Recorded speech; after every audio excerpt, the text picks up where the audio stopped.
जोड़ने के लिए और अपनी बातें दर्शकों तक पहुंचाने के लिए। आगे बढ़ेंगे, अगली बड़ी खबर जैसलमेर से है। जैसलमेर के मोहनगढ़ से मिल रही है बहुत बड़ी खबर, जहां पर देर रात जमीन से पानी निकलना बंद हो गया है। रात 11 बजे से लेकर 10 बजे तक के बीच में पानी बंद होने की खबर है। करीब 48 घंटे तक यहां से लगातार पानी निकलता रहा और जिस अंदाज में निकला वो देखते ही देखते वायरल हो गया। ट्यूबवेल की खुदाई के दौरान ही यहां से पानी का फव्वारा फूट पड़ा।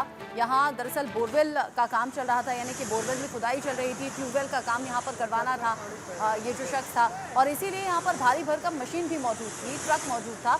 और ऐसे में जैसे जैसे गड्ढा आगे बढ़ता रहा वैसे वैसे जब गहराई तक ये गड्ढा पहुंचा तो यहाँ से पानी का फव्वारा छूट पड़ा। और जो तस्वीरें हैं वो आपके सामने हैं। पानी निकलते निकलते यहाँ तालाब जैसी स्थिति हो गई। नौबत यहाँ तक आ गई कि प्रशासन को कहना पड़ा कि आसपास जो मकान है वो खाली कर दें, कहीं पानी इसी स्पीड से बढ़ता रहे। अब जानकारी है कि कल रात 10 से 11 बजे के बीच में ये पानी निकलना बंद हो गया है। जैसलमेर के मोहनगढ़ में ये सवाल बना हुआ था कि पानी कहाँ से निकल रहा है, कैसे निकल रहा है, क्या ये किसी गैस का प्रेशर है। भूवैज्ञानिक इसको लेकर जांच करने की बात कर रहे थे। तमाम तरह की अटकलें थीं, लेकिन अटकलों पर विराम अभी पानी रुकने के बाद लग गया है। लेकिन पानी इतने दिन तक यानी कि 48 घंटे तक कैसे निकलता रहा, ये अभी भी सवाल है।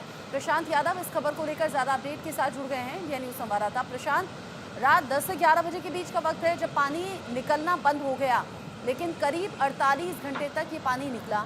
पानी कैसे निकला? पानी अगर इतनी ज़्यादा तादाद में निकला है तो कैसे तालाब जैसी स्थिति बन गई है? सब कुछ अपडेट में बताइए। अभी लोग क्या कह रहे हैं, प्रशासनिक अधिकारी क्या कह रहे हैं? जी बिल्कुल, देखिए सबसे बड़ी अपडेट ये है कि अब जो पानी वहां पर बह रहा था, जो कहे कि इतनी बड़ी संख्या में जो पानी का फव्वारा निकल रहा था वो थम चुका है। तो बड़ी जो आसपास के लोग हैं, वहां के जो प्रशासनिक अधिकारी है, उनको एक बार के लिए कहे कि बड़ी राहत मिली है।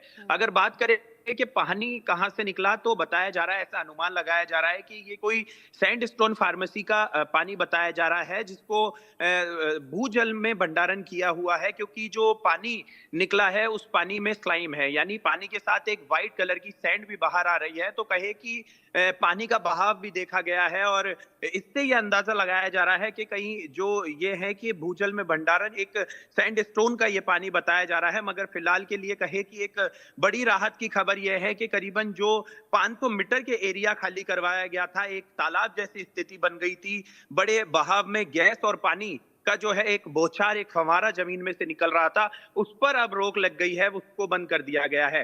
हालांकि जो है प्रशासनिक अधिकारी हो या फिर मोहनगढ़ के तहसीलदार हो या अन्य अधिकारी हो, उन्होंने जो है अन्य जगहों का यानी ओएनजीसी के अधिकारियों को भी सूचना दी थी, उनसे मदद की गुहार लगाई थी। वो मौके पर पहुंचे थे और उसके बाद उन्होंने जो जमीन में से गैस निकल रही थी उसका भी निरीक्षण किया था। तो उन्होंने इस बात को साफ कर दिया था कि ये जो पानी के साथ गैस बाहर आ रही है, जिसका बहाव हो रहा है, वो किसी प्रकार की कोई जहरीली गैस नहीं है। मगर कहे कि पानी का इस तरीके से जो है फव्वारा निकलना और करीबन 48 घंटे, जिस तरीके से आपने कहा कि लगातार एक ही रफ्तार में करीबन 10 मीटर ऊंची जो है यहाँ पर ये फव्वारा, ये बौछार निकली जमीन में से, तो कहे स्थिति चिंताजनक हो गई और लोगों को वहां से आसपास से खाली करवाया गया। जी, अब ऐसे में आसपास से लोगों को हटाया गया, एहतियातन ये कदम उठाए गए और अब जिस तरीके से 48 घंटे तक पानी निकला, ये लोगों के लिए बड़े संशय की स्थिति लगने लगी। हालांकि प्रशांत उसको लेकर कुछ इंडिकेशंस दे रहे हैं कि पानी कैसे और क्यों निकला होगा। अभी किसी तरह का कोई खतरा तो नहीं प्रशांत? क्या जिन लोगों से कहा गया था कि आसपास से घर खाली कर दीजिए, क्या उन्हें वापस कहा गया है कि आप आराम से आप रह सकते हैं, कोई खतरा नहीं? नहीं बिल्कुल, देखिए जिस तरीके से मैंने बताया, क्योंकि ये एक बड़ा विषय है, इसकी जांच होना अभी बाकी है कि पानी कहां से निकला। तो कहे कि हालांकि पानी को तो रोक दिया गया है, 8 से 10 फीट ऊंचाई तक जो पानी फव्वारे के साथ बह रहा था, एक तालाब जैसी आसपास के जगहों पर स्थिति बनने लगी थी। तो ऐसे में इसकी प्रशांत, जांच होना। आपने कहा पानी रोका गया है, वो रोका गया है या खुद रुका है, ये बताइए। जी बिल्कुल, देखिए अभी जो सूचना बताई जा रही है वो बताया जा रहा है कि पानी को रोका गया है। तो ये इसकी जांच होना बाकी है कि किस तरीके से ये पानी निकला था, क्योंकि अभी सिर्फ अनुमान लगाया जा रहा है। तो कहे कि जो अधिकारी है वो मौके पर मौजूद है, इसकी जांच होना बाकी है कि इतने भारी प्रेशर के साथ ये पानी कहां से निकला और रात्रि के मध्य रात्रि के बीच में ये पानी बंद होने की जो है जानकारी मिल रही है। अब किस तरीके से इसको बंद किया गया है या फिर क्या कुछ मामला है, इसकी पूरी जांच होना अभी बाकी है। तो ठीक है किसी भी आसपास के प्रशांत, क्षेत्र एक को एक पानी काम कीजिए, जो जो लोग अभी अभी हमारे साथ में जुड़े हुए हैं उनके लिए वो जानकारी जरा रिपीट कीजिए, क्योंकि एक तरफ तो पानी की तस्वीरें हम दिखा रहे हैं और ये पानी ऐसा नहीं था कि नॉर्मल पानी था, हाँ कुछ सीमेंटेड सा था, कुछ व्हाइट पाउडर जैसा मिला था। तो ये पानी जो अभी तक का अनुमान है कैसा बताया जा रहा है, ये जरा एक बार दोहरा दीजिए दर्शकों के लिए। जी बिल्कुल, देखिए क्योंकि जो भूगर्भ के भूवैज्ञानिक हैं, उनकी भाषा में अगर माना जाए तो उन्होंने ये बताया कि भूगर्भ में जो सैंडस्टोन में कोई ये दबे, भूजल भंडारण के पंचर होने से ये पानी एक साथ उछाल के साथ बाहर आया है, जिसके कारण इसका प्रेशर इतना है कि 8 से 10 फीट की ऊंचाई तक ये पानी बाहर निकला है। तो कहे कि ये ट्रेजरी सैंडस्टोन फॉर्मेशन के कारण है या फिर कहे कि भू भंडारण में ये पानी को स्टोर किया गया था, जिसके कारण ये पानी इस तरीके से अब ये तेजी से है बाहर आया। कैसे और कैसे यहाँ पर पानी निकलना शुरू हुआ। आप रहिए प्रशांत मेरे साथ में कुछ खास मेहमान भी जुड़ गए हैं, इसको लेकर बात हम करेंगे। MS राठौड़ मेरे साथ में है, डायरेक्टर हैं पर्यावरण अध्ययन केंद्र के। साथ ही धूमन सिंह जी मेरे साथ में हैं, डिप्टी चेयरमैन है सरस्वती हेरिटेज बोर्ड से। आप दोनों का ही इंडिया न्यूज पर स्वागत। MS राठौड़ जी, जिस तरीके से ये घटना हमने देखी, वाकई ये चकित कर देने वाली घटना थी। आसपास के लोग क्या, देश भर में ये तस्वीरें वायरल होने लगी, लोग पूछने लगे कि वो क्या रीजन है जिसकी वजह से यूं पानी का फुव्वारा छूटा। हालांकि अपडेट ये है कि बीती रात ये पानी बंद हो गया है, लेकिन रीजन आपको क्या समझ में आता है? MS राठौड़ जी। हाँ, आपका टीवी नहीं दिख रहा मुझे। असली में ये कोई आश्चर्यजनक बात नहीं है। ऐसे देश में कई जगह ऐसे हुआ है और भी जैसलमेर में हो सकता है, क्योंकि जो ये भूभाग है उसको सरस्वती का बरीड चैनल है। तो यहाँ पर जगह जगह ऐसे पॉकेट मिल सकते हैं जहाँ अगर आप डीप में जाएंगे तो इस तरह की घटनाएं हो सकती हैं।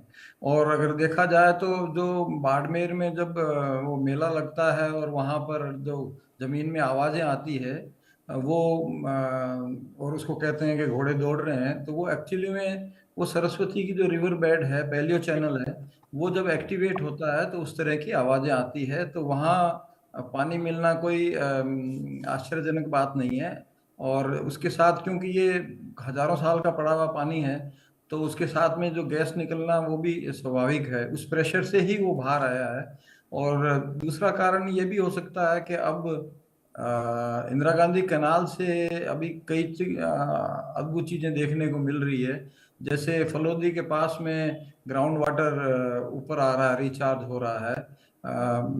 उसका कारण अभी क्योंकि नीचे जो हार्ड रॉक है और एक पूरी बीकानेर से लेके और बाड़मेर तक कह सकते हैं आप, या जैसलमेर तक, जो एक परत है जिसके नीचे पानी नहीं जाता है और उससे नीचे पहले खारा पानी है और उसके नीचे फिर पैलियो चैनल है। तो वो काफी डीप है। तो जहां आपको ऐसा पॉकेट मिलेगा वहां पानी आना स्वाभाविक है, कोई आश्चर्यजनक बात नहीं है।